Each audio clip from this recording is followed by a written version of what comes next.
Sometimes the hardest part of growing older isn't what you've lost, it's knowing you can't get it back.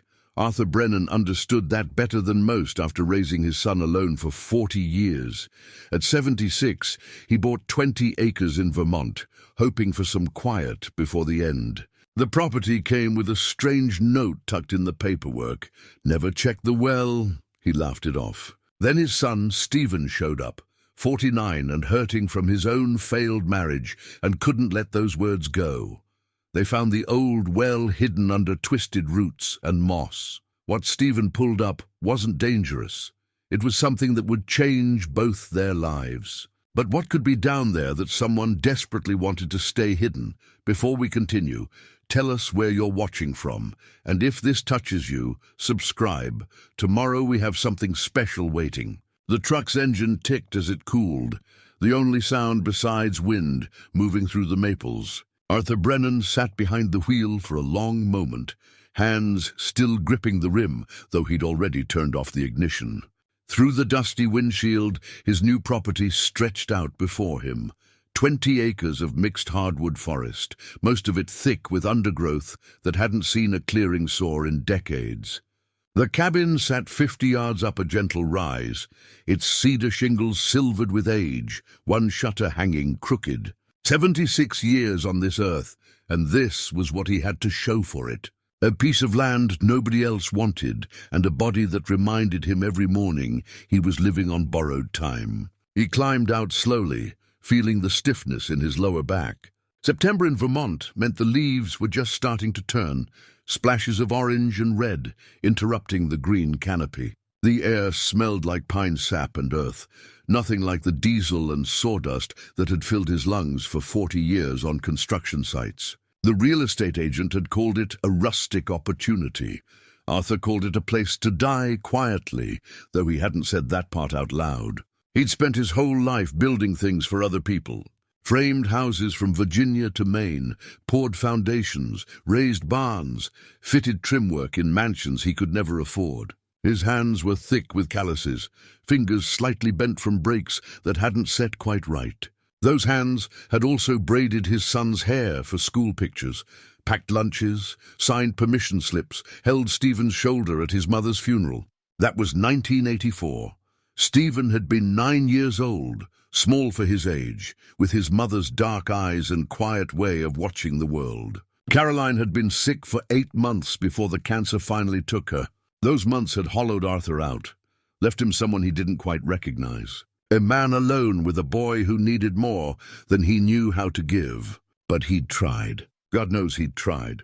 The cabin door stuck when he pushed it, wood swollen from humidity. Inside smelled like mildew and mouse droppings. One large room with a kitchen area along the back wall, a wood stove in the corner, and a ladder leading up to a sleeping loft. Windows on 3 sides, all of them intact. The floor was pine planks, solid under his boots despite the dust. He'd brought supplies in the truck bed, a Coleman stove, sleeping bag, cooler with food for a week, cleaning materials, basic tools. The plan was simple. Get the place livable, settle in, figure out what came next, if anything came next at all. The property documents were in a manila envelope on the passenger seat. He'd looked through them a dozen times during the drive up from Connecticut, mostly to convince himself this wasn't some elaborate mistake. The deed, the survey map, the title insurance, the disclosure forms, everything legal and proper. And then there was the note. He pulled it out now, unfolding the yellowed paper carefully. The handwriting was firm, slightly slanted, written in blue ink that had faded to gray in places. Never check the well, that was all it said. No signature, no date, no explanation. The real estate agent had laughed when Arthur asked about it. Old Yankee superstition probably, she'd said. These hill properties, people get peculiar ideas. The well's been capped for safety anyway. Nothing to worry about. Arthur had laughed too, because what else do you do with something so strange? But now, standing in the cabin with late afternoon light slanting through dirty windows, the note felt different, heavier somehow. He tucked it back in the envelope and started unloading the truck. The work felt good. Physical labor always had. He swept out the cabin, scrubbed the kitchen counter, checked the integrity of the loft ladder. The previous owners had left some furniture, a table with 2 chairs, a metal bed frame, shelves along one wall. Basic but functional. By the time he got the wood stove going and heated up a can of soup, darkness had settled over the forest. The silence was profound. No traffic noise, no neighbors, no television murmur from another room. Just wind in the trees and the occasional call of an owl. He ate, standing at the window, looking out at nothing he could see. Thinking about Stephen. His son was 49 now, living outside Boston, working in insurance. A good job, steady. Stephen had called last month to tell him about the separation. His voice on the phone had been flat, carefully controlled. "It's mutual," he'd said. "We just want different things." Arthur had responded the way he always did. Steady, practical, supportive in a way that didn't require too many words. "You need anything, you let me know." What he hadn't said: "I know how it feels to watch your life fall apart. I know what it's like to be alone." They'd never been good at talking, not really. Arthur had raised Stephen with routines and reliability instead of conversations. Dinner at 6, homework before television, church on Sundays. He'd shown up to every parent-teacher conference, every school play, every soccer game. But he'd never learned how to talk about feelings, about grief, about the weight they both carried. Caroline would have known what to say. She'd been the one who could draw Stephen out, make him laugh, get him to share what was troubling him. After she died, that light just went out, and neither of them knew how to turn it back on. Arthur finished his soup and washed the bowl in cold water from the hand pump at the sink. The real estate agent had mentioned the well was still functional, just not the primary water source anymore. A newer drilled well with an electric pump served the cabin, though he'd need to get the power turned on. He climbed up to the loft with his sleeping bag and stretched out on the bare mattress, listening to the cabin settle around him. His body ached in the familiar ways: lower back, right shoulder, both knees. The inventory of a working man's life. Sleep came slowly, and when it did, he dreamed of Caroline in their first apartment, dancing in the kitchen to a radio that only picked up one station clearly. She'd been 23, pregnant with Stephen, still convinced life would be everything they hoped for. He woke to grey dawn light and the sound of rain on the roof. The cabin felt colder, damp, seeping through the walls. He got the wood stove going again, made coffee on the Coleman, and sat at the table with the property survey map spread out before him. The well was marked clearly, a small circle with a W inside it, located about 30 yards southeast of the cabin. According to the notes, it was a hand-dug stone well, probably built in the late 1800s when the property was first settled. "Never check the well." Arthur traced the marking with one finger, wondering what kind of person leaves a note like that, wondering what they'd seen or done or feared. Outside, rain dripped from the eaves, and the forest looked grey-green through the mist. He thought about going to find the well just to see it, but something held him back. Not fear exactly, more like respect for a warning someone had cared enough to write down. His phone buzzed, rare signal this deep in the hills. A text from Stephen. "How's the new place? Thinking I might drive up this weekend if you're around?" Arthur stared at the message for a long time before typing back, "Come anytime. Plenty of room." He hit send and wondered if his son was looking for the same thing he was. It was a place to rest. A place to figure out what comes after everything falls apart. Stephen's car appeared Friday afternoon. A grey sedan coated in road dust, moving slowly up the dirt track that passed for a driveway. Arthur was splitting kindling near the woodshed when he heard the engine. He set down the hatchet and wiped his hands on his jeans, watching his son navigate around the deeper ruts. The car door opened, and Stephen unfolded himself from the driver's seat. He'd lost weight since Arthur had seen him last Christmas. His face looked thinner, older somehow, with lines around his eyes that hadn't been there before. He wore a fleece jacket over a button-down shirt, jeans that looked too loose at the waist. "Found it okay?" Arthur called. "GPS quit about 2 miles back." Stephen grabbed a duffel bag from the back seat. "Had to go old school with your directions." They met halfway between the car and the cabin, and Arthur pulled his son into a brief hug. Stephen felt fragile in his arms, all angles and tension. "You eating enough?" "I'm fine, Dad. Stephen stepped back, managed a smile that didn't reach his eyes. Place looks good, peaceful. It's quiet anyway. Arthur led him toward the cabin. Got the wood stove working, but no electricity yet. Power company's coming Monday. Roughing it, like when we went camping. Except the bears are probably bigger up here. Inside, Stephen set his bag by the door and looked around. His gaze moved across the simple room, the bare walls, the minimal furniture. How long you planning to stay? Haven't decided. Through winter at least. Arthur filled the kettle at the hand pump. Coffee? Sure. They settled at the table with mugs of instant coffee, the awkward silence of two people who love each other but don't know what to say. Rain had started again, light and steady against the windows. How's Allison? Arthur asked. She's good. We're being civil about everything. Stephen wrapped both hands around his mug. Dividing up the furniture next week. It's all very mature and reasonable. The way he said it made it clear how much it hurt. I'm sorry, son. Stephen nodded, staring into his coffee. Yeah, me too. Arthur wanted to say something useful, something comforting, but the words wouldn't come. He'd never been good at this part. Instead, he got up and retrieved the manila envelope from the shelf. Something I wanted to show you. Probably nothing, but it's strange enough. He handed Stephen the note. His son unfolded it, read the single line, looked up with raised eyebrows. Never checked the well. Came with the property papers. Real estate agent said it was probably just some old superstition. That's it? No explanation? That's it. Arthur sat back down. I've been thinking about it since I got here. Who writes something like that? Stephen read the note again, turning it over to check the blank back. When was this written? No date. Paper looks old, though. Decades, maybe. And there's actually a well on the property. Marked on the survey map. Southeast of here, not far. Something shifted in Stephen's expression. A spark of interest or curiosity or something else Arthur couldn't quite name. His son leaned forward. Have you looked for it? Not yet. Been focused on getting the cabin sorted. Can we go find it? Arthur hesitated. The intensity in Stephen's voice caught him off guard. It's raining. I don't mind. Stephen was already standing, folding the note carefully and putting it in his pocket. Come on, Dad, aren't you curious? Truth was, Arthur had been curious since the moment he'd read those 4 words. But he'd also felt something else, a sense that some warnings should be heeded, even strange ones left by strangers. Still, his son was looking at him with more energy than he'd shown since arriving, and Arthur wasn't about to shut that down. Let me get the survey map.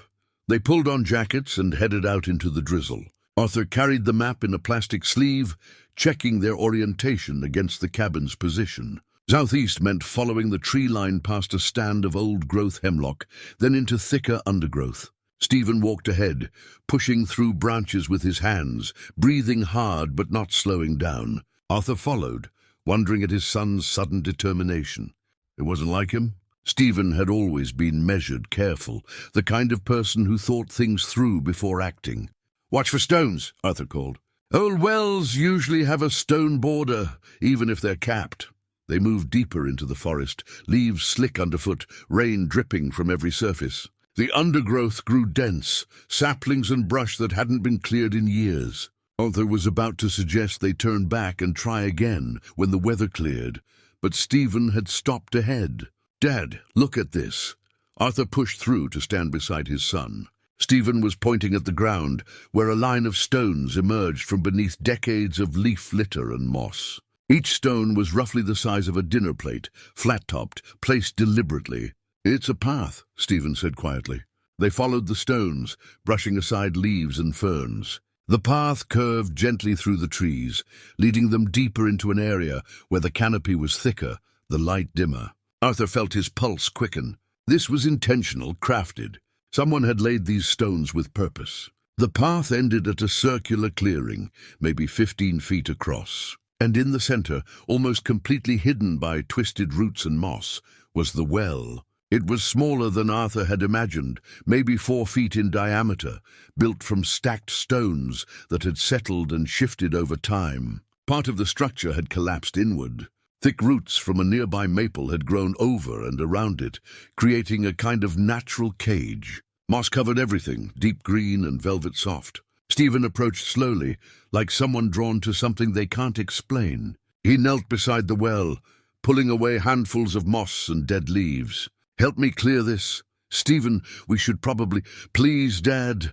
The word was quiet but urgent, and Arthur heard something beneath it. Desperation, maybe, or need. His son needed this for reasons Arthur didn't understand, but could feel. He knelt beside Stephen, and together they began clearing away years of forest growth. The work was slow, careful. The stones were solid despite their age, fitted together with skill. Someone had built this to last. After 20 minutes, they'd cleared enough to see down into the darkness. Stephen pulled out his phone, turned on the flashlight, and aimed it into the well. The beam caught on stone walls, disappearing into black water about 15 feet down. But there was something else, something floating near the surface that gleamed dully in the light. Metal, a container of some kind. Stephen looked at Arthur, rain streaming down both their faces. "There's something down there. Could be anything. Trash, old tools." The note said never check the well. Stephen's voice was tight. "Why would someone warn about trash?" Arthur didn't have an answer. They both stared into the darkness, at the mysterious object just visible below. "I need to know what it is," Stephen said. He stopped, swallowed hard. "I just need to know." Arthur saw it then in his son's face. The same look he'd seen in the mirror after Caroline died. The look of someone drowning who's just spotted something to hold on to, even if it's only debris floating past. "All right," he said quietly. "We'll come back tomorrow with rope and a hook. Do this properly." Stephen nodded, still staring down into the well. "Thank you." They stayed there for another moment, rain falling around them before heading back to the cabin. Neither of them noticed that they'd left the note in Stephen's jacket pocket, or that the words, "Never check the well," were already becoming less a warning and more a challenge they couldn't ignore. They returned to the well at first light with 50 feet of climbing rope, a grappling hook Arthur had found in the shed, and a canvas tarp to lay their findings on. The rain had stopped overnight, leaving the forest dripping and fragrant with wet earth. Stephen had barely slept. Arthur had heard him moving around downstairs, pacing, probably unable to settle. When Arthur climbed down from the loft at dawn, his son was already dressed, coffee made, clearly impatient to get started. Now Stephen held the rope while Arthur lowered the hook carefully into the well, playing out line until he felt it hit bottom. The water couldn't be more than a foot deep, mostly just collected rainwater over the years. "Got it," Arthur said, feeling the hook catch on something solid. He pulled up slowly, the rope dripping, until the metal container emerged into daylight. It was a box, roughly the size of a shoebox, made of steel and completely sealed with rust. Decades of submersion had oxidized it to a deep orange-brown, but the metal had held. Someone had wrapped it carefully in what looked like rubber inner tubing before the rust had claimed it. They carried it back to the cabin and set it on the table. Stephen found a screwdriver and worked at the edges while Arthur boiled water for coffee. The seal broke with a grinding sound, and the lid lifted. Inside, wrapped in layers of plastic sheeting still intact, was a stack of letters tied with disintegrating twine. Stephen's hands shook slightly as he lifted them out. The plastic crinkled, brittle with age but still functional. Beneath it the letters looked pristine, the paper cream-colored, the handwriting clear and careful. Arthur set down 2 mugs of coffee and pulled his chair closer. "What's the date on the first one?" Stephen unfolded the top letter carefully. "March 15th, 1983. He scanned the first few lines, then began reading aloud. "Dear whoever finds this, I suppose that's a strange way to start a letter. I don't know who you are or when you're reading this. Maybe no one ever will. But I need to write to someone, even if that someone is just the future, just the possibility of being heard." Stephen paused, glanced at his father, then continued. "My name is Geneva. I'm 31 years old, and I've lived on this land for 2 years with my husband Lawrence. We came here to start over, to build something good away from the noise of the world. That was the plan anyway. But plans have a way of changing, don't they? Lawrence is different here than he was in the city, quieter, more distant. Some days he barely speaks at all. I tell myself it's just adjustment, that we both need time. But tonight he's down at the tavern in town again, and I'm here alone, and I'm starting to wonder if I've made a terrible mistake." Stephen stopped reading. his voice catching slightly. Arthur waited, giving him space. "There's more," Stephen said. "Several pages. She talks about their first year here, building onto the cabin, trying to make a garden. She sounds hopeful but worried, like she's trying to convince herself everything will be okay." "Keep reading," Arthur said quietly. They spent the next hour going through the letters one by one. Geneva's voice emerged from the pages, thoughtful, honest, increasingly sad. She wrote about Lawrence's drinking, about arguments that ended in silence, about the growing distance between them. She described the land in careful detail, where she'd planted apple trees, where the deer came through at dawn, where she'd found wild strawberries. By the 10th letter, dated August 1983, the tone had shifted. "I've decided to make the well my confidant," Stephen read. "It sounds foolish, I know, but I can't keep these thoughts locked inside, and I have no one else to tell them to. Lawrence doesn't want to hear about my feelings. Mrs. Templeton means well, but she's 83 and has enough concerns of her own. So I'm putting my words here, in this well that's held water for generations. Maybe someday someone will find them. Maybe they'll understand what it's like to love someone who's slowly disappearing." Stephen set the letter down and rubbed his eyes. Arthur noticed they were damp. "You okay, son?" "Yeah," Stephen's voice was rough. "It's just the way she writes about him leaving while he's still there. I understand that. I lived it." Arthur wanted to reach across the table, put his hand on Stephen's shoulder, say something about how he'd been there too after Caroline died. How he'd stayed physically present but emotionally absent for years, while his son grew up needing more than just a roof and regular meals. Instead, he said, "Let's see what else is in the box." Beneath the letters was a small cloth bundle. Stephen unwrapped it carefully, revealing a stack of photographs. The first showed a young woman standing in front of the cabin, one hand shielding her eyes from the sun. She had long, dark hair pulled back in a braid, wearing jeans and a flannel shirt, smiling but with something careful in her expression. "That's got to be Geneva," Arthur said. The next photo showed her with a man, presumably Lawrence. He was tall and bearded, holding an axe, standing beside a stack of firewood. He wasn't smiling. The photo had been taken from a distance, as if Geneva had captured him without him knowing. More photographs followed, documenting their life on the property. The garden in various stages, the cabin with new windows, a truck parked where Stephen's car now sat. And in each successive photo, Geneva looked thinner, more tired, less likely to smile. The final photographs in the stack showed the property in winter, snow covering everything. Lawrence appeared in only one of these, barely visible through a window, and even then, he looked like he was already leaving. Stephen gathered the photos and letters together carefully. "She put these here on purpose. She wanted someone to know what happened. We don't know what happened yet," Arthur pointed out. "Just that they were struggling. There's got to be more in the well. This box was just floating near the top. What if there's more deeper down?" Arthur had been thinking the same thing. "We'd need better equipment. A longer rope, a stronger hook, maybe a flashlight we can lower down to see what else is there. Can we go to town? Get supplies?" Arthur nodded. "Hardware store should have what we need." "But Stephen—" He waited until his son met his eyes. "Why does this matter so much to you?" Stephen was quiet for a long moment, fingers tracing the edge of one photograph. "Because she felt alone. Because her husband was there but not there. Because she needed to be heard and had no one to listen." He looked up. "Because I know exactly how that feels." They drove into town that afternoon, a 20-minute trip down winding roads to a village called Fairhaven. The hardware store was on Main Street, sandwiched between a diner and a feed supply shop. Arthur bought a waterproof flashlight, 100 feet of nylon rope, and a better grappling hook. The clerk, a man in his 60s with paint-stained hands, eyed their purchases with mild curiosity but didn't ask questions. Back at the cabin, Stephen was restless.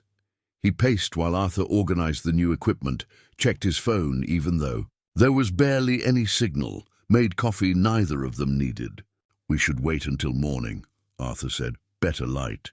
It's only 3 o'clock. We've got hours of daylight left." Arthur recognized the urgency in his son's voice, the same edge he'd heard the day before. Whatever Stephen was searching, For in that well had nothing to do with an old box of letters, and everything to do with something broken inside himself. "All right," Arthur said, "let's go." At the well, Arthur secured the waterproof flashlight to the rope and lowered it carefully, watching it descend past the stone walls into darkness. The beam cut through the murky water at the bottom, illuminating sediment and stones. "And something else. There," Stephen said, pointing. "On the left side, about 2 feet under the water." Arthur saw it. Another bundle, this one wrapped in what looked like oilcloth, wedged between 2 stones. He maneuvered the grappling hook until it caught, then pulled up slowly. Water streamed off the package as it emerged. This bundle was larger, heavier. They laid it on the tarp, and Stephen unwrapped it with careful hands. Inside was a cassette tape in a plastic case, remarkably well preserved, and another stack of letters. But it was the cassette tape that held their attention. Written on the label in the same careful handwriting was, "For whoever finds this, Geneva, October 1985. Stephen held it up to the light. "We need a cassette player." "There's one in the cabin," Arthur said. "Old boombox in the storage closet. Saw it when I was cleaning. Probably belonged to the previous owners. They practically ran back to the cabin." Arthur found the boombox on a shelf behind some canning jars, dusty but intact. He plugged it. The power company had come through early that morning, and the display lit up. Stephen inserted the cassette with trembling fingers and pressed play. Static, then the sound of someone clearing their throat, then a woman's voice, warm but tired, filled the small cabin. "I don't know why I'm doing this. Talking into a tape recorder like I'm someone important enough to document. But I've been writing letters to nobody for 2 years now, and I thought maybe hearing my own voice would make this feel more real. Make me feel more real." A pause. The sound of wind in the background. "It's October 1985. Lawrence left 3 months ago. No fight, no dramatic scene. I woke up one morning and he was gone. His truck was gone. Most of his clothes were gone. He left a note on the table that said, 'I'm sorry. I can't do this anymore.' That was it. 23 months of marriage reduced to 2 sentences. Stephen sat down heavily in one of the chairs. Arthur remained standing, one hand on the back of the other chair, listening. Geneva's voice continued, steady but edged with pain. "I should have seen it coming. The drinking got worse after we moved here. He'd go days barely speaking, then drive to town and come back smelling like whiskey and cigarettes. I tried talking to him, tried asking what was wrong. He'd say he was fine. He just needed time. He just needed space. How much space does one person need?" A long pause. The sound of something being set down. A mug, maybe. "The truth is, we were broken before we got here. We came to Vermont thinking a change of scenery would fix us, but you can't outrun your problems. Lawrence had demons I didn't know about. His father was an alcoholic. His childhood was hard in ways he never wanted to talk about. I thought love would be enough. I thought if I was patient, if I was understanding, if I was just there for him, he'd eventually let me in." Geneva's voice cracked slightly. "But he never did, and now he's gone, and I'm here alone in this cabin we built together, and I have to decide what to do next. Part of me wants to leave too, pack up and go back to Massachusetts, admit defeat, start over somewhere else. But another part of me, the stubborn part, wants to stay. This is my land too. I planted those apple trees. I built that garden fence. I survived 2 winters of learning how to keep the wood stove going and the pipes from freezing. Why should I leave?" Stephen wiped his eyes with the back of his hand. Arthur pretended not to notice. "So I'm staying," Geneva said, her voice stronger now, "and I'm going to keep putting my story in the well. Maybe it's foolish. Maybe I'm just talking to myself. But there's something comforting about the idea. That someday someone might find these tapes and letters and know that I existed, that my life meant something, even if it didn't turn out the way I planned." Static, then her voice again, softer. "If you're listening to this, whoever you are, I hope you're doing better than I am right now. I hope you have people who love you and actually show up for you. And if you don't, If you're alone like me, I hope you find the strength to keep going anyway, because that's what we do, isn't it? We keep going, even when we don't know why." The tape clicked off. They sat in silence for a long moment, Geneva's words hanging in the air between them. Finally, Arthur spoke. "She stayed." "Yeah," Stephen said quietly. "She stayed. Takes courage to do that. Stay in a place full of painful memories." Stephen looked at his father, really looked at him, and Arthur saw understanding dawn in his son's eyes. Understanding that they were talking about more than Geneva now. "Is that why you bought this place?"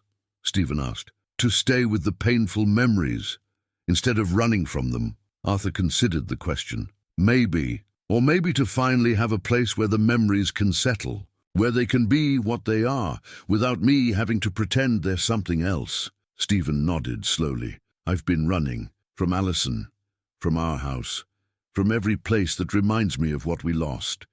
I thought if I kept moving, kept busy, it wouldn't hurt as much." "Does it work?" "No." Stephen's voice was barely above a whisper. "It just means I'm hurting in different places." Arthur pulled out the chair and sat down across from his son. For once he knew exactly what to say. Then maybe it's time to stop running. Time to stay still long enough to figure out what comes next.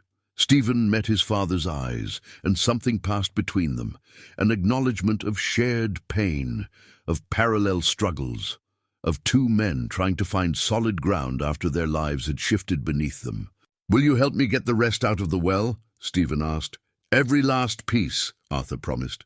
Over the next 4 days, they established a rhythm. Mornings at the well, afternoons processing what they'd found, evenings listening to Geneva's voice fill the cabin with her story. They pulled up 3 more packages, each one carefully wrapped, deliberately placed at different depths. Geneva had been methodical, Arthur realized.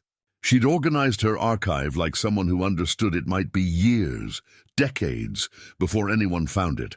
The second package contained letters spanning 1986 and 1987. Geneva's tone had shifted. The raw grief of Lawrence's departure had transformed into something else. Not quite acceptance, but a kind of determined resilience. Stephen read sections aloud while Arthur prepared their meals or tended the wood stove. June 1986. Mrs. Templeton came by with vegetable soup and fresh bread.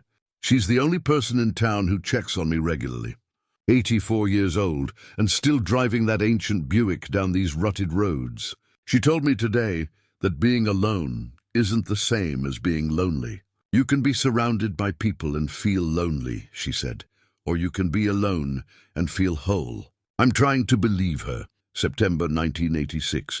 The garden produced more than I can possibly eat. Tomatoes, squash, beans, carrots. I've been canning everything, filling the shelves in the root cellar. There's something satisfying about putting food by for winter. Like I'm having a conversation with my future self, taking care of her, making sure she'll be okay. March 1987. Boyd Kessler came to fix the leak in the roof. He's a good man, quiet like me, widowed 5 years ago. He didn't charge me much, said he was happy for the work. We had coffee after, sat at the kitchen table, not saying much of anything. It was nice. Not romantic, just comfortable. Like two people who understand what loss looks like. Arthur noticed how Stephen's voice softened when he read about Boyd. His son wanted Geneva to find happiness, wanted her story to have a gentler turn. But the fourth package complicated everything. It was wrapped in oilcloth like the others, but when they opened it they found something unexpected, a journal, not Geneva's handwriting. Heavier, more angular, less careful. The first page had a name written at the top, Lawrence Brennan. Stephen stared at the name for a long moment before looking up at Arthur. He came back? Or he left this before he went, Arthur suggested. Let's read it. The journal started in June 1983, overlapping with Geneva's early letters. Lawrence's first entry was dated just 3 months after they'd moved to Vermont. Stephen read it slowly, his voice uncertain. June 14th, 1983. Geneva doesn't know about the drinking. She suspects, but she doesn't know how bad it is. I've been hiding bottles in the shed, in the truck, anywhere she won't find them. I came here thinking the quiet would help, that getting away from the city would fix whatever's broken in me. But the quiet just makes it louder. All the things I don't want to think about, all the ways I've failed, they echo in the silence. Arthur felt something tighten in his chest. He'd known men like Lawrence, good men fighting demons they couldn't name. Stephen continued reading, working through entries that painted a different picture than Geneva's letters. Lawrence wrote about loving his wife deeply while feeling utterly incapable of being what she needed. He wrote about his father's violence, about growing up watching his mother make excuses for bruises, about promising himself he'd be different and then discovering the same rage living inside him. October 1983. I haven't hit her. I never would. But I can feel it in me sometimes, that anger my father had, and it terrifies me. So I drink to push it down, and I stay quiet because I'm afraid of what might come out if I start talking. Geneva deserves better than this. Better than me. Stephen's hands were shaking. He set the journal down and stood up, walking to the window. He loved her, Stephen said quietly. The whole time he loved her. Love doesn't fix everything, Arthur said. Sometimes it's not enough. Stephen turned around, his face tight with emotion. I loved Alison. I still do. But I didn't know how to. He stopped, struggling for words. I was there, but I wasn't there. Just like Lawrence. Just like he didn't finish, but Arthur heard it anyway. Just like you, Dad, just like you after Mom died. The truth of it sat heavy between them. You're right, Arthur said finally. I was there, but I wasn't there. You needed a father who could talk to you, who could help you process losing your mother. And instead, you got someone who just kept building things and putting meals on the table like that was enough. Stephen stared at him, clearly not expecting this admission. I didn't know how to do it differently, Arthur continued. My own father never talked about feelings. Men in my generation, we were taught to provide, to protect, to fix things. Nobody taught us how to sit with grief or help a 9-year-old boy understand why his mother was gone. I never blamed you, Stephen said. I know you did your best. My best wasn't good enough. And you grew up learning the same patterns. How to be present without really being present. How to care without knowing how to show it. Stephen sat back down at the table, picked up the journal again.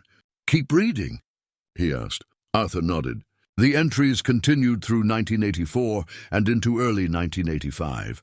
Lawrence wrote about small moments with Geneva, a shared meal, working together in the garden, a rare evening when they'd actually talked and laughed like they used to. But each bright moment was followed by darker ones. The drinking intensified. The silence grew. The final entry was dated July 1985. July 23rd, 1985. I'm leaving tomorrow morning. Geneva doesn't know yet. I've tried a dozen times to tell her, but every time I open my mouth, nothing comes out. So I'll write her a note and be gone before she wakes up. It's cowardly, I know, but staying would be worse. I'm poisoning her life, pulling her down into my darkness. She talks about maybe starting a family, and the thought of bringing a child into me, terrifies me. I can't be a father. I can barely be a husband. The best thing I can do for her is leave. A paragraph break then. I'm putting this journal in the well, because I don't want her to find it in the house. But maybe someday, if she ever checks the well, she'll understand.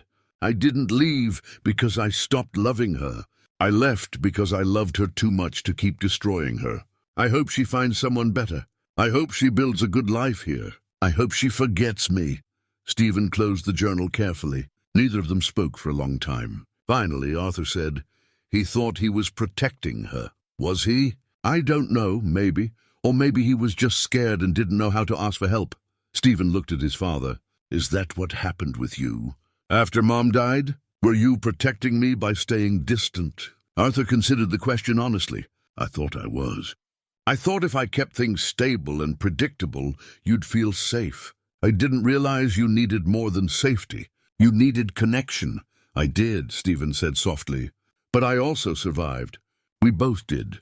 Surviving isn't the same as thriving. No, Stephen agreed. It's not. The fifth package changed everything. They found it wedged deep in the well, below the waterline, protected by multiple layers of waterproof wrapping. When Stephen finally worked it free and they carried it back to the cabin, both of them were soaked and exhausted. Inside were more letters, but also photographs that made Arthur's breath catch. A little girl, maybe 8 years old, standing in front of the cabin. Dark curly hair, gap-toothed smile, holding a fishing pole nearly as tall as she was. Stephen spread the photos across the table. There were dozens of them. The girl at different ages, 8, 9, 10. The girl with Geneva, both of them laughing. The girl climbing trees, reading on the porch, helping in the garden. She had a child, Stephen said, confused. But the letters never mentioned. He grabbed the new stack of correspondence and started reading. The first letter was dated June 1988, 3 years after Lawrence left. June 15th, 1988. Iris arrived yesterday. My sister Pauline died 2 weeks ago, cancer just like that, gone in 6 months, and Iris's father couldn't cope. He called me from Massachusetts saying he couldn't do it, couldn't raise her alone. Could I please take her for a while? A while, as if grief has a schedule. Stephen looked up at Arthur. Her niece. Geneva took in her niece. Arthur picked up one of the photographs, studying the girl's face.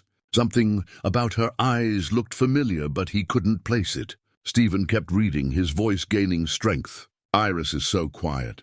She hasn't cried, hasn't asked about her mother. She just follows me around the cabin like a small shadow, watching everything I do. I don't know how to help her.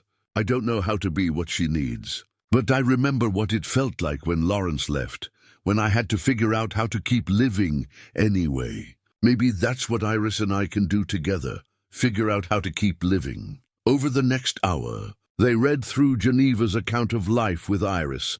The letters transformed from chronicles of loneliness into something richer. Geneva wrote about teaching Iris to can vegetables, to identify trees, to read the weather.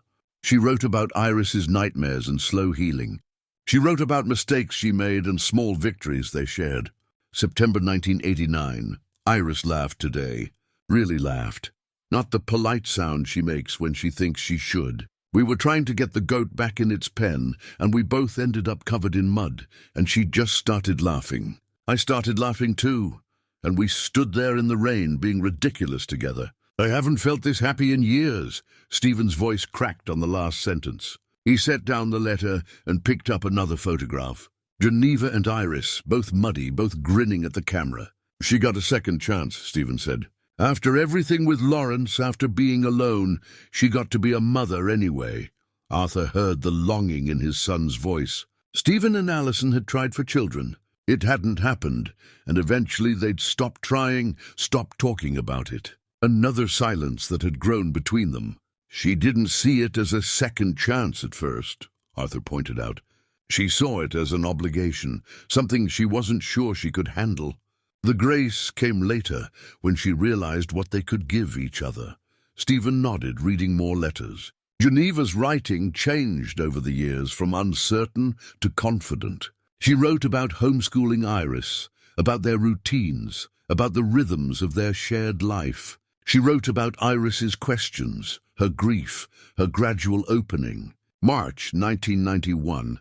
Iris asked about her mother today, really asked, not just the surface questions. She wanted to know what Pauline was like as a girl, what she loved, what scared her. I told her stories for 2 hours, pulling up memories I thought I'd forgotten. Afterward, Iris said, "I'm glad I'm here with you." It's the first time she said anything like that. I cried after she went to bed. Happy tears, grateful tears. There were school assignments tucked between the letters. A story Iris had written about a girl who lived in the forest. Math worksheets with gold stars. A drawing of the cabin with smoke coming from the chimney, and 2 stick figures holding hands in the yard. Arthur studied the drawing, feeling something shift in his chest. He thought about Stephen at that age, after Caroline died. The pictures Stephen had drawn in school, always of houses with just 2 people, never 3. The mother erased from the family portrait because the grief was too big to contain. "I didn't do this for you," Arthur said quietly. Stephen looked up from the letters. "What? After your mother died, I didn't do what Geneva did. I didn't help you talk about her. I didn't tell you stories about who she was. I just tried to keep us moving forward like nothing had happened. Dad, let me finish." Arthur set down the drawing. I was scared. Scared that if I opened that door, if I let us really feel how much we'd lost, we'd both fall apart and never recover. So I kept us busy, kept us scheduled, kept us from falling into the grief. You were grieving too, Stephen said. I was. But you were 9 years old, and you needed a parent who could hold space for your pain, not just his own. Geneva figured that out with Iris. I never did. Stephen was quiet for a moment, then reached across the table and took one of the photographs. I think you did better than you realize. I remember you coming to every school event, reading to me at night, even when you were exhausted, teaching me how to use tools, how to fix things. You showed up, but I never talked to you about her. About your mother. No, Stephen agreed. You didn't, and I needed that. But I also needed what you gave me. The stability, the routine, the sense that life would keep going, even when it felt impossible. Arthur met his son's eyes. We both could have done better. Yeah, Stephen said softly. We could have. But maybe that's the point of Geneva's story. Nobody does this perfectly. We're all just trying to figure it out, making mistakes. Hoping the love is enough, even when we don't know how to express it right. They sat with that truth for a while. The afternoon light slanting through the windows. Geneva's letters spread between them like a map of survival. Finally, Stephen picked up the last letter in the stack. It was dated June 1995. June 10th, 1995. Iris leaves for college in August. University of Vermont, studying environmental science. She wants to understand forests, ecosystems, how things grow and adapt. I'm so proud of her I could burst. But I'm also terrified. The cabin will be so quiet without her. These 7 years have been the happiest of my life. Who will I be when she's gone?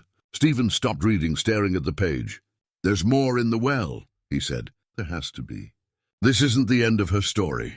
The 6th package was the deepest, wedged between stones at the very bottom of the well. It took Arthur and Stephen most of a morning to work it free, and when they finally hauled it up, they were both breathing hard. This package was different, heavier, wrapped in canvas and sealed with tape that had somehow survived decades of moisture. Inside was a single cassette tape in a plastic case, labeled in Geneva's handwriting, for Iris when she's ready, 1997. Stephen held it like something fragile and sacred. This one wasn't meant for us. No, Arthur agreed. But she's not here to listen to it. They walked back to the cabin in silence, both understanding they were about to cross a line. This wasn't a message to the world, to whoever might find it. This was personal, intended for one specific person. But that person was gone, and they'd come this far. Stephen put the tape in the player. For a long moment his finger hovered over the play button. Then he pressed it. Static, then Geneva's voice. Older now, thinner, with a weariness that hadn't been there before. My darling Iris, if you're listening to this, then you came back. You found the well like I hoped you would. I've been adding to it for years now, and I always imagined that someday you'd return to this place and discover everything I left for you. A pause. The sound of breathing. I'm recording this in March of 1997. You've been gone from the cabin for almost 2 years, building your life in Burlington, doing your research, becoming the woman I always knew you'd be. I'm so proud of you, sweetheart. So incredibly proud. Stephen glanced at Arthur, both of them hearing something in Geneva's tone.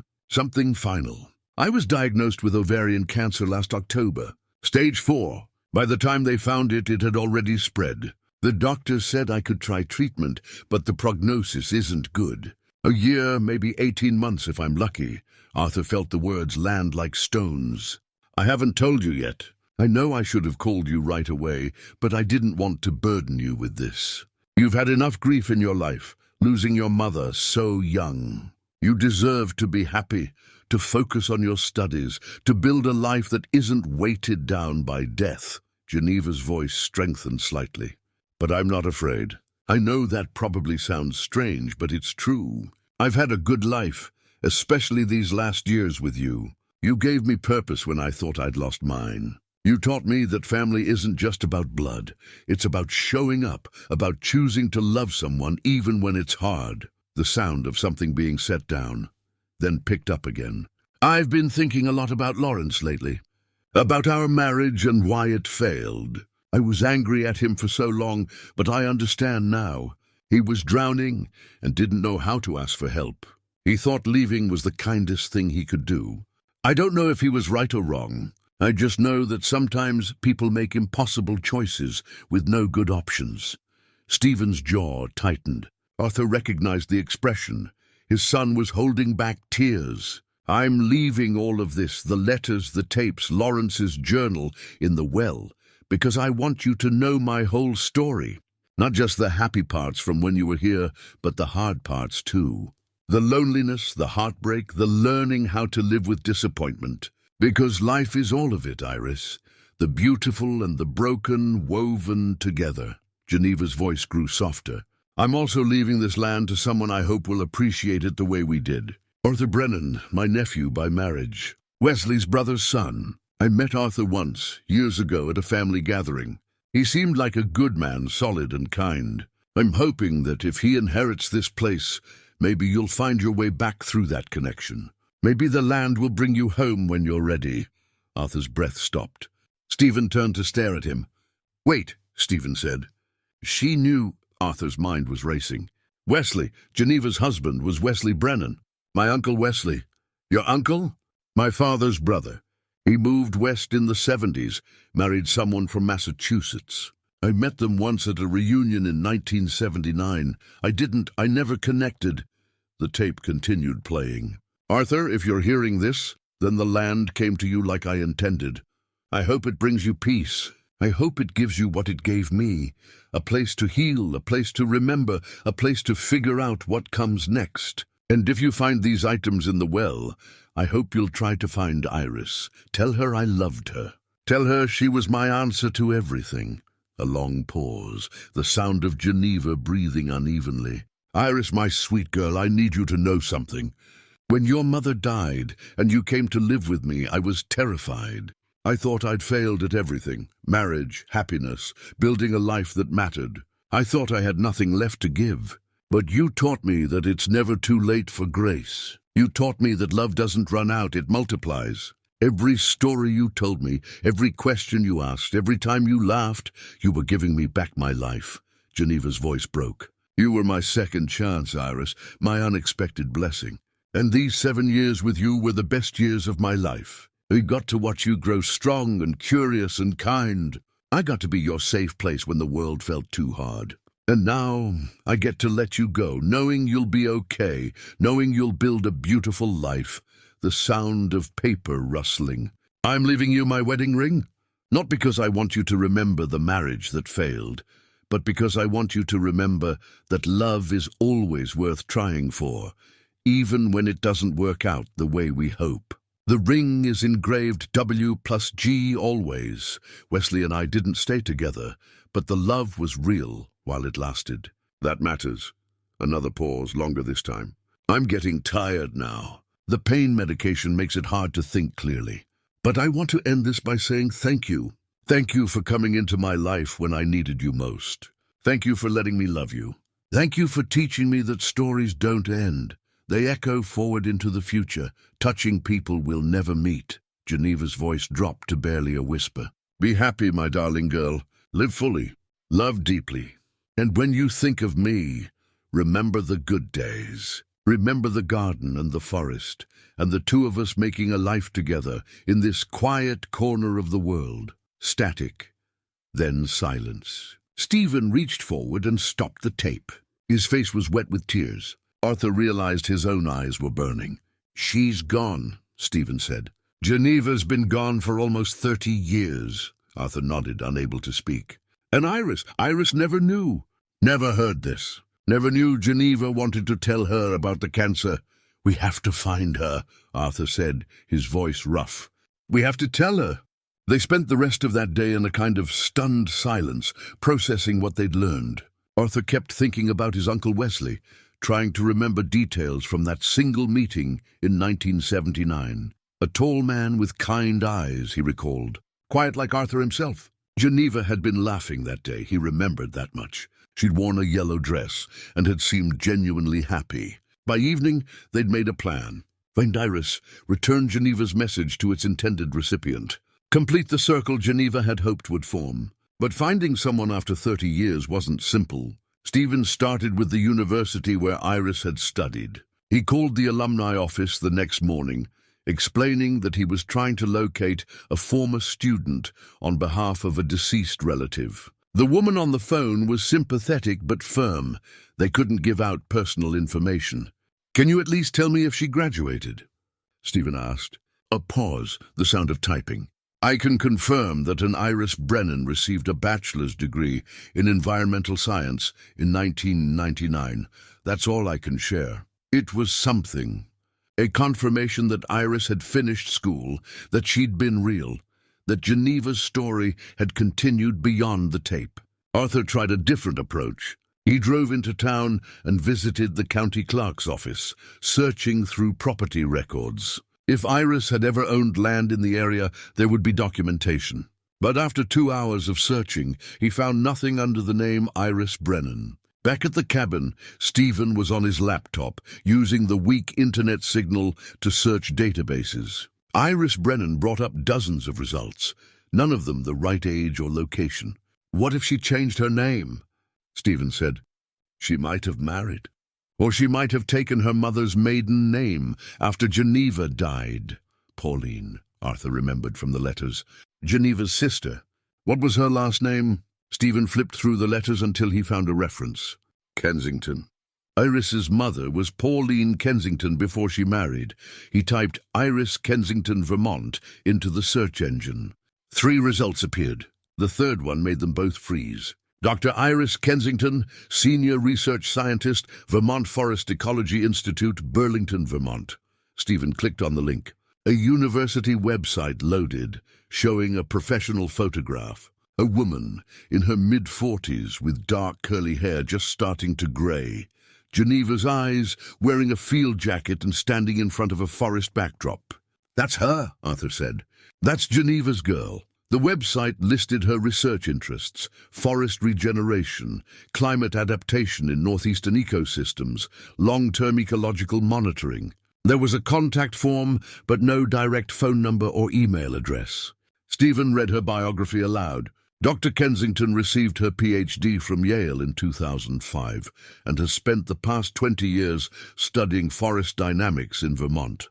She leads the Institute's long-term ecological research program and has published extensively on climate change impacts in temperate forests. No mention of family, no personal details beyond her academic credentials. "She's been here," Stephen said quietly. "This whole time she's been in Vermont. She came back, just like Geneva hoped." Arthur stared at the photograph, seeing Geneva in the shape of Iris's smile, in the directness of her gaze. This woman had been the little girl in those pictures, had grown up in the cabin where they were now sitting, had lost Geneva without ever hearing her final message. "We need to contact her carefully," Arthur said. "We can't just call and say, 'Your aunt left you messages in a well.' She'll think we're crazy." Stephen nodded. "We should write to her first. Explain who we are, how we found everything. Let her decide if she wants to hear it." They spent the next 2 hours crafting a letter. Arthur wrote it by hand. Something about this situation demanded the personal touch of handwriting rather than typed text. "Dear Dr. Kensington," he wrote, "my name is Arthur Brennan. I recently purchased property in northern Vermont that once belonged to my uncle Wesley Brennan and his wife Geneva. I believe Geneva was your aunt and guardian during your childhood." He explained about finding the well, about the letters and tapes, about Geneva's final message intended for Iris. He was careful to be respectful, to make it clear they weren't asking for anything, only hoping to return something precious that belonged to her. "Your aunt wanted you to hear her voice one more time," he wrote near the end. "She wanted you to know how much you meant to her and to understand why she made the choices she did. My son Stephen and I would be honored to share these items with you if you're willing to receive them." He included his phone number and the property address, then sealed the letter in an envelope. The next morning, Arthur drove into Burlington, an hour and a half through winding mountain roads. The Vermont Forest Ecology Institute was part of the university campus, a modern building with large windows overlooking a wooded hillside. Arthur didn't go inside. He couldn't risk a receptionist refusing to pass along the letter or throwing it away as too strange to be legitimate. Instead, he found Iris's name on the building directory, noted her office number, and slipped the envelope under her office door when the hallway was empty. Then he drove back to the cabin and waited. 2 days passed with no response. Arthur and Stephen occupied themselves by carefully cataloguing everything from the well. They made an inventory. 23 letters from Geneva spanning 1983 to 1995. Lawrence's journal covering 1983 to 1985. 3 cassette tapes, 47 photographs, Iris's childhood drawings and schoolwork, and Geneva's wedding ring wrapped in a piece of cloth at the bottom of the final package. They handled each item with reverence, understanding they were temporary guardians of someone else's history. On the 3rd day, Arthur's phone rang. Unknown number, Vermont area code. He answered, his heart pounding. Hello? Is this Arthur Brennan? A woman's voice, controlled but tight with emotion. It is. This is Iris Kensington. I received your letter. Arthur gestured urgently to Stephen, who came to stand beside him listening. Dr. Kensington, thank you for calling. Is this real? Her voice cracked slightly. The things you wrote about, the well, the tapes, is this real or some kind of cruel joke? It's real. Every word. Your aunt left all of it for you to find. A long silence. Then so quietly Arthur almost didn't hear it. I thought I'd lost everything of hers. When she died, I was away at school. By the time I got the news and came back, someone had already cleared out the cabin. I never found any photos, any letters, nothing. It was like she'd been erased. She wasn't erased, Arthur said gently. She made sure you'd have her story. She just hid it somewhere safe until the right time. Another silence then. Can I come see it? See everything? Of course. Whenever you're ready. Tomorrow, Iris said immediately. I can be there tomorrow morning. Would that be too soon? No, Arthur said. Come tomorrow. We'll be here. He gave her directions, and they said goodbye. After he hung up, Arthur and Stephen looked at each other. She's coming, Stephen said. She's coming, Arthur agreed. They spent the rest of the day preparing. They arranged Geneva's items on the cabin table like a museum display. They cleaned the cabin thoroughly, made sure there was fresh coffee, tried to make the space welcoming for a woman who was about to confront her past. That night, neither of them slept much. Arthur lay in the loft, thinking about Geneva's hope that this land would somehow bring Iris home, thinking about the strange way Grace worked, how a warning note tucked in property papers had led 2 grieving men to discover a story that would heal a third person's heart. Morning came grey and cool, with mist rising from the forest. At 9:30 they heard a car engine in the distance. Iris was coming home. The car that emerged from the mist was a dusty green Subaru, practical and worn from years of field work. It stopped beside Stephen's sedan, and for a long moment no one got out. Arthur and Stephen stood on the cabin porch, waiting, giving her time. Finally, the driver's door opened, and Iris Kensington stepped out. She was smaller than Arthur had imagined from her photograph, maybe 5'4", wearing jeans and a canvas jacket. Her dark curly hair was pulled back in a loose braid, and even from a distance, Arthur could see Geneva in the set of her shoulders, the way she held herself. She stood beside her car, staring at the cabin. Her hand came up to cover her mouth. "It's the same," she said, her voice carrying across the clearing. "The windows, the porch, even the shutter." She pointed to the crooked shutter Arthur hadn't gotten around to fixing yet. "That was broken when I lived here too." Arthur came down the porch steps slowly, Stephen following. "Dr. Kensington, Iris," she said quickly. "Please, just Iris." "Iris," Arthur repeated.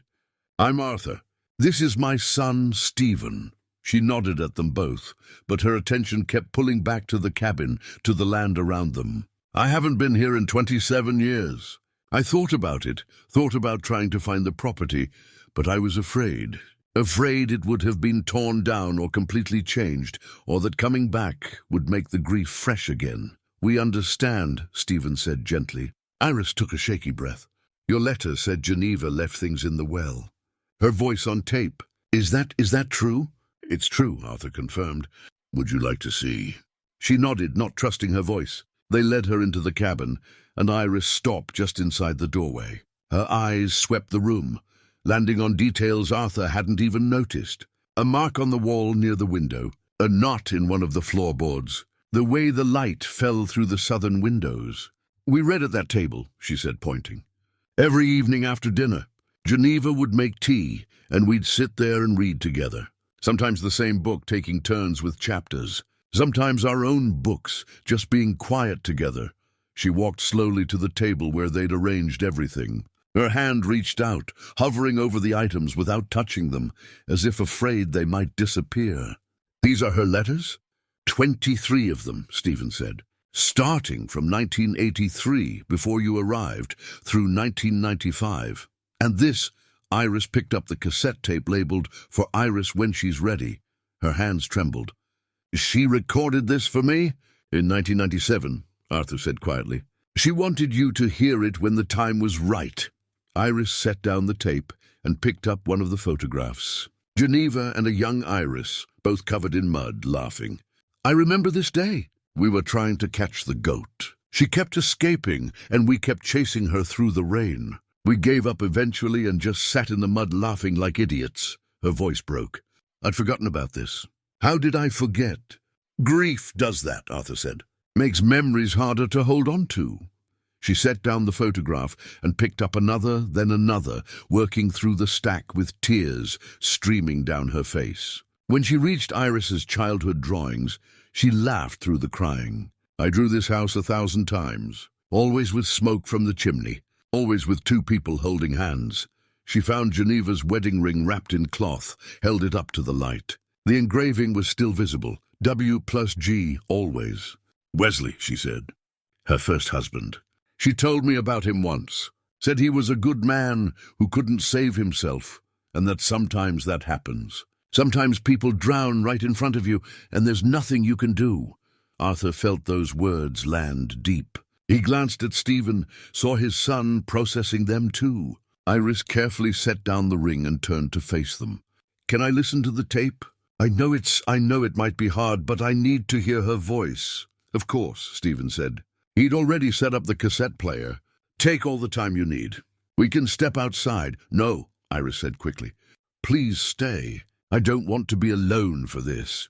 So they stayed, the 3 of them standing in the cabin, while Stephen pressed play and Geneva's voice filled the space. Arthur watched Iris's face as she listened to her aunt's final message, watched her absorb the news of the cancer, the decision not to tell her, the explanation of why. Watched her cry when Geneva called her "my answer to everything." When the tape ended, Iris stood frozen for a long moment. Then she walked to the window and looked out at the forest. "She was sick for 6 months, Iris said, her voice hollow. 6 months she was here alone, dying, and I was in Burlington thinking everything was fine. She called me once a week like always. Never said a word about being sick. Never asked me to come home. She wanted you to live your life," Arthur said. "She said so in the tape." "I know what she said." Iris turned around, her face fierce. "But I would have come. I would have been here. She shouldn't have died alone." "She made that choice out of love," Stephen offered quietly. "The same way Lawrence made his choice out of love. They were both trying to protect the people they cared about, even if the protection wasn't what those people needed." Iris stared at him, and Arthur saw understanding dawn in her eyes. She heard what Stephen wasn't saying, that he knew something about being protected when what you needed was presence. "Did you read all the letters?" she asked. "We did," Arthur admitted. "We know we shouldn't have, that they were private, but—" "I'm glad you did," Iris interrupted. "I'm glad someone witnessed her story. All these years, I thought she'd been forgotten, that her life hadn't mattered to anyone but me. But she mattered enough to leave all this. She mattered enough for you to find me." She returned to the table, running her fingers over the items arranged there. "There's something I need to tell you. Something Geneva never knew, because she died before I could share it." Arthur and Stephen waited. "In my last year of college, I started researching this property. The history of the land, the ecology, how it had been used over the decades. I wrote my senior thesis about it, about how this small piece of forest had survived farming, logging, human habitation, and still maintained its essential character. Our resilience looks like in ecosystems. She picked up one of Geneva's letters.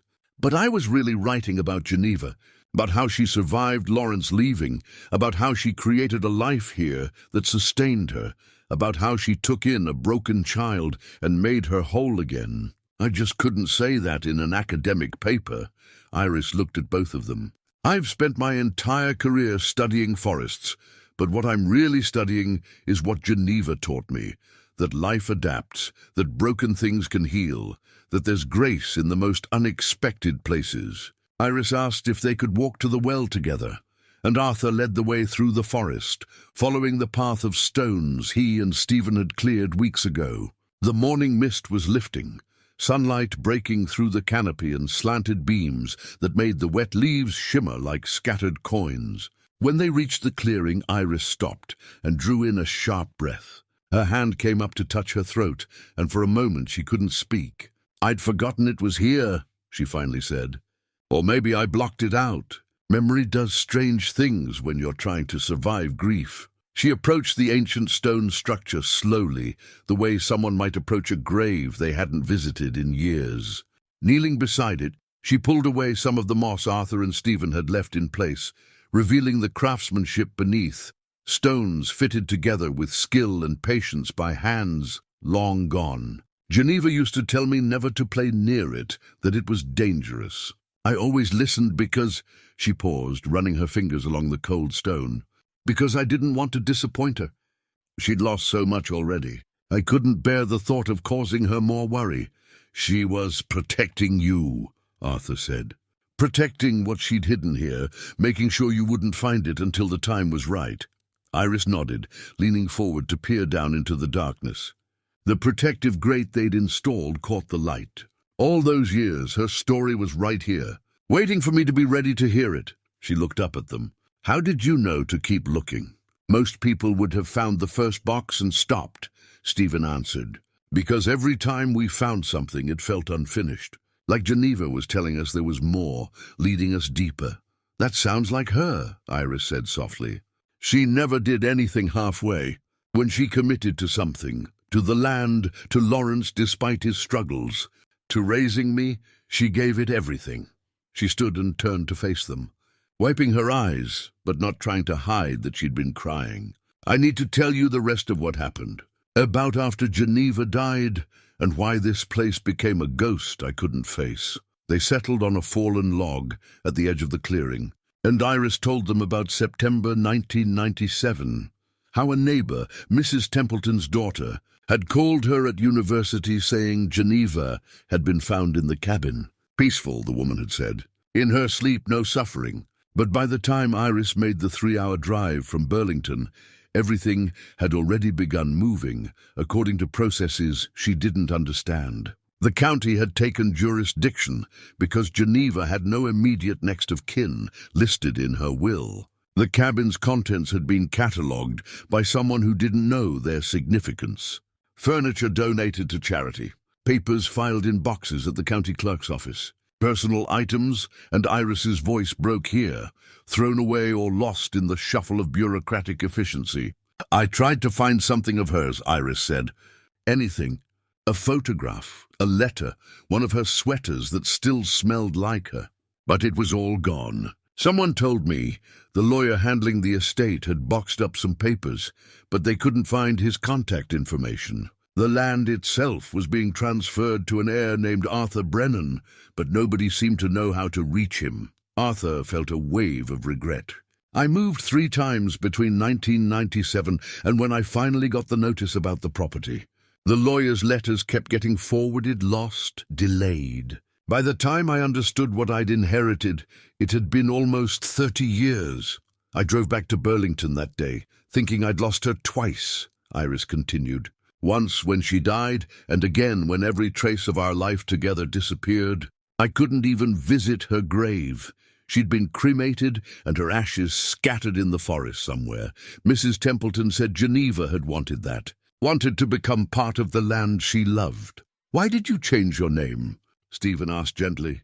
Iris was quiet for a moment, watching a hawk circle overhead. After Geneva died, I couldn't bear being Iris Brennan anymore. Every time someone said my name, I heard Geneva's voice calling me in for dinner, or telling me to bundle up before going outside, or reading my name on school assignments she'd graded. It hurt too much. My mother's maiden name was Kensington, so I reclaimed it legally. I thought it would help me move forward, create some distance from the grief. Did it work? Arthur asked. No, Iris admitted. You can't outrun grief by changing your name any more than you can outrun it by changing locations, or jobs, or relationships. It follows you because it's part of you. It took me years to understand that grief isn't something you get over. It's something you learn to carry differently. Arthur thought about his own attempts to outrun grief. The long hours on construction sites after Caroline died.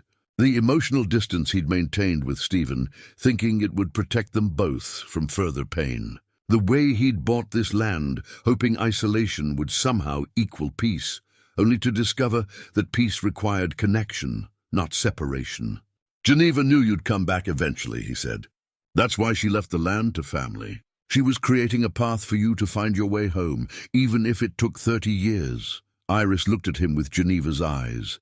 That same direct, honest gaze that saw through pretense to the truth beneath. And you found it first. Both of you. She glanced between Arthur and Stephen. Your letter mentioned you were father and son dealing with your own losses. Can I ask, why were you really looking for the well? What made you keep searching when you could have just ignored that strange warning? Stephen and Arthur exchanged a glance, a whole conversation passing between them in silence. Then Stephen spoke, his voice steady but heavy with emotion. Because I needed to hear someone else's story about surviving loss. About staying when everything in you wants to run. About finding out that the people we love are carrying pain we can't see. And that sometimes love means sitting with that pain instead of trying to fix it or run from it. He paused, gathering his thoughts. Geneva's story, Lawrence's story, they helped me understand my own life better. My marriage fell apart because I was there, but not really present, just like Lawrence. And I learned that pattern from my father, who was there but emotionally absent after my mother died. Not because he didn't love me, but because he didn't know any other way to survive. Stephen looked at Arthur. Finding the well, reading those letters, hearing Geneva's voice, it gave us a language for talking about things we'd never been able to discuss. It showed us that other people have struggled with the same questions, made the same mistakes, and found ways forward anyway. Iris nodded slowly, understanding dawning in her expression. She would have liked that. Geneva always said stories were medicine, that they connected us across time and distance, helped us feel less alone with our struggles. She pulled a folded paper from her jacket pocket, the edges worn as if it had been handled many times. I brought something too. I didn't know if it would be appropriate to share, but after hearing Geneva's tape, I think maybe it is. She unfolded the paper carefully, revealing handwriting that matched the careful precision of her academic work. This is a letter I wrote to Geneva 5 years after she died. I was in therapy, trying to process everything. Her death, my childhood losses, the way I'd built walls around my heart to protect myself from more pain. My therapist suggested I write Geneva one more time, tell her what I needed to say, but never got the chance to. Iris read aloud, her voice steady despite the tears on her cheeks. Dear Geneva, I understand now why you didn't tell me about being sick. You were giving me permission to keep living, to not let grief define my whole life the way it had defined yours for so long after Lawrence left. But I want you to know that loving you, being loved by you, that defined my life in the best possible way. You taught me that family is a choice we make every day, that showing up matters more than being perfect, that there's always room for one more chance at grace, even when we think we've used them all up. She paused, then continued. I wish I'd been there at the end. I wish I'd had the chance to hold your hand and tell you thank you for saving my life when I was too young to know it needed saving. But I'm trying to honor your memory by living the way you taught me, with courage, with openness to unexpected joy, with faith that broken things can heal if we give them time and tend them carefully. Iris folded the letter again. I'd like to add this to the well, if that's okay, along with my response to her final tape. Keep the conversation going across time. I think that's exactly what Geneva would want, Arthur said. 3 months passed like water finding its level, slowly, naturally, settling into new patterns that felt both foreign and deeply right. Arthur stood at the kitchen window on a Saturday morning in early December, watching the first significant snow of the season dust the forest in silence. The world outside looked clean and new, every branch weighted with white, every sound muffled by the accumulation. The cabin was warmer now than it had been when he'd first arrived in September. Properly insulated, with the electricity running reliably and a new propane heater supplementing the wood stove. The crooked shutter had finally been fixed, along with a dozen other small repairs that made the place feel less like a shelter and more like a home. Stephen had helped with most of the work during his weekly visits, which had stretched from quick weekends to sometimes 3 or 4 days at a time. His son had negotiated a remote work arrangement with his insurance company after the divorce was finalized, splitting his time between a small apartment in Boston and the cabin's loft. The divorce papers had been signed in October. Sad but clean, Stephen said. Both he and Allison had finally been honest about what hadn't worked, about the ways they'd failed each other not through malice, but through silence and emotional absence. It's the family curse, Stephen had joked darkly one night over whiskey, though there'd been truth beneath the humor. We Brennan men were great at showing up physically but terrible at being emotionally present. Arthur had corrected gently. Was the family curse? Past tense. We're learning different, and they were learning, slowly and imperfectly, how to actually talk to each other. How to say, I'm struggling, or I need help, or I'm proud of you, without the words catching in their throats. It didn't come naturally to either of them, this emotional vocabulary they'd never been taught, but Geneva's letters had given them a template. If she could be that honest, that vulnerable on paper, surely they could manage it face to face. Dad, Iris just texted, Stephen called down from the loft now, interrupting Arthur's thoughts. She'll be here in 20 minutes. You want me to make more coffee? I've got it, Arthur called back, filling the kettle. You finish whatever you're working on.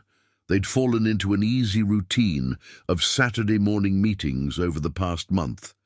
The 3 of them gathered around the kitchen table, planning the conservation project Iris had proposed. She'd secured a small grant from the Vermont Community Foundation to establish what she was calling the Geneva Brennan Memorial Research Site, focused on long-term forest ecology studies. The paperwork was nearly complete, and come spring, Iris would bring graduate students to establish permanent monitoring plots across the property. But today was different. Today, they were installing something permanent, something that would mark this place's significance for anyone who came after them. The memorial stone had arrived yesterday afternoon, delivered by the mason from town, who'd spent the last 2 weeks crafting it according to Iris's careful specifications. Arthur had hired him to do the engraving work, and the result had been wrapped and loaded in Iris's Subaru before Arthur could see the final design. She'd wanted it to be a surprise,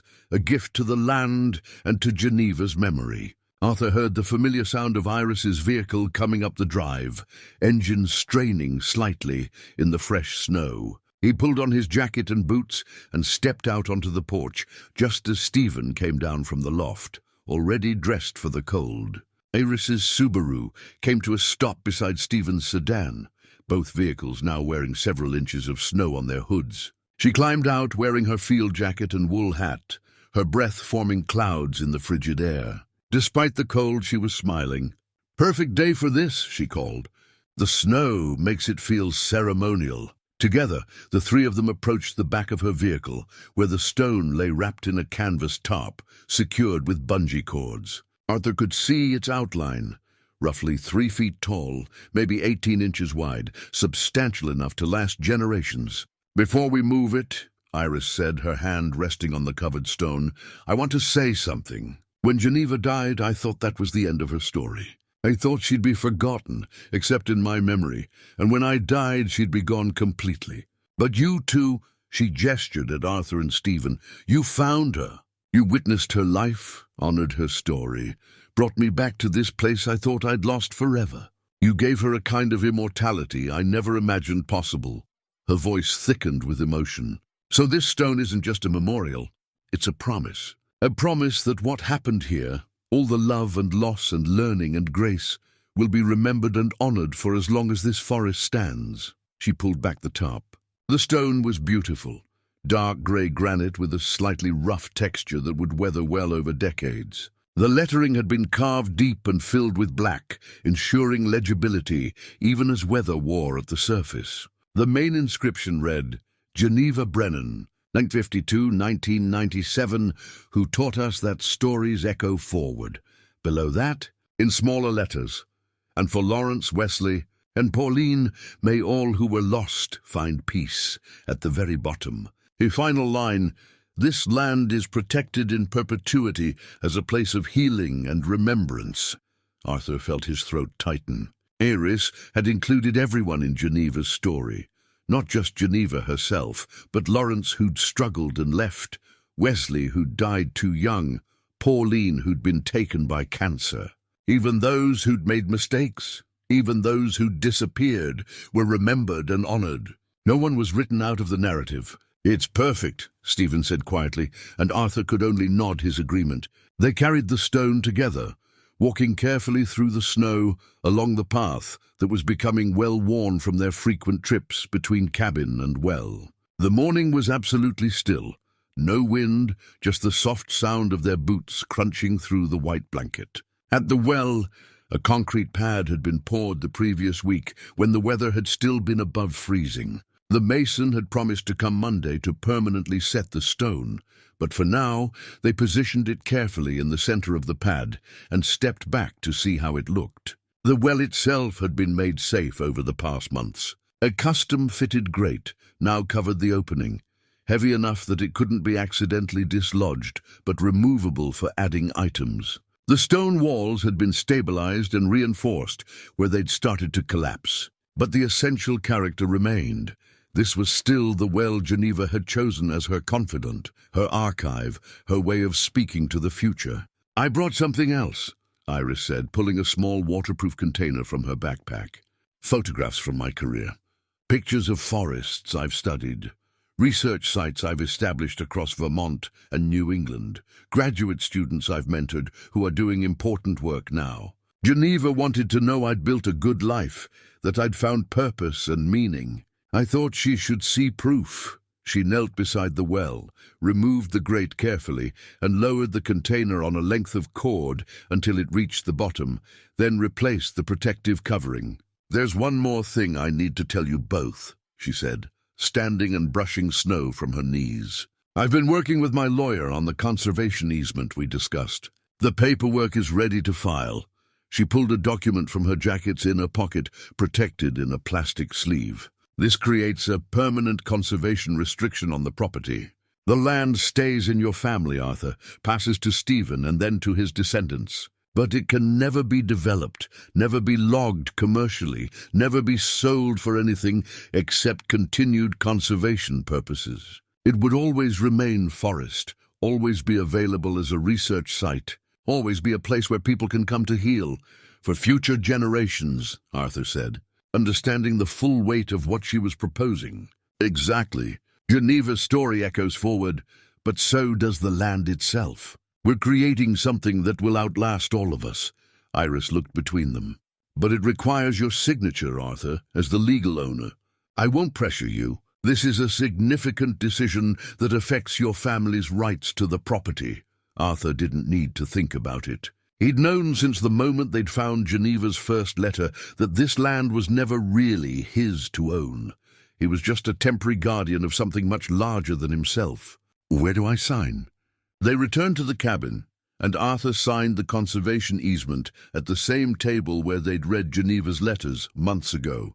Stephen witnessed the signature, and Iris notarized it with the stamp she'd brought for the purpose. Just like that, the land's future was secured. Over fresh coffee, Iris showed them her detailed plans for the spring research season. She'd be bringing 3 graduate students to establish permanent monitoring plots, to document every tree species and their health, to begin understanding how this particular piece of forest had adapted to change over the decades. "My granddaughter might visit this summer," Arthur mentioned, the thought having come to him during the past week. Stephen's daughter from his first marriage. She's 14 now, asking questions about everything, especially interested in environmental science. Her mother's been encouraging it. Iris's face lit up with genuine excitement. "I'd love to meet her. She could help with some of the fieldwork if she's interested. We always need extra hands, and teenagers often see things we miss because they're not carrying preconceptions about how forests should look." Stephen smiled, the first genuinely happy expression Arthur had seen settle on his son's face in months. "She'd love that. She's always asking me why I don't do something more meaningful with my life. Maybe watching you work would inspire her." "She sounds like someone Geneva would have adored," Iris said softly, clearly thinking of her younger self, of the curious child Geneva had nurtured into a scientist. As afternoon faded toward evening, Arthur looked around the cabin at these 2 people who'd become essential to his life in such a short time. Stephen, slowly rebuilding himself after the collapse of his marriage, learning to be present instead of just physically available. Iris, honoring Geneva's memory not with grief, but with purposeful action, creating meaning from loss. And himself, no longer running from the past, but learning to live alongside it, to let the painful memories exist without letting them define everything. Geneva had been right, he thought. Stories didn't end. They echoed forward through time, touching people they were never meant to reach, creating connections that healed in ways no one could predict or control. She'd put her story in a well, thinking maybe someday someone would care enough to listen. Instead, she'd created a bridge across 3 decades, bringing together 3 broken people who needed each other in ways they couldn't have imagined. Outside, snow continued to fall in the gathering darkness, covering the forest in quiet white. The memorial stone stood at the well now, marking sacred ground. Inside the cabin, light glowed warm through the windows, and the sound of conversation and occasional laughter drifted out into the winter night. Some places held more than earth and water, Arthur thought, as he stood at the window, watching night settle over the land. Some places held the accumulated weight of human love and loss and resilience. Some places held grace, offered freely to whoever was willing to stop running long enough to receive it. This was one of those places, and he was home,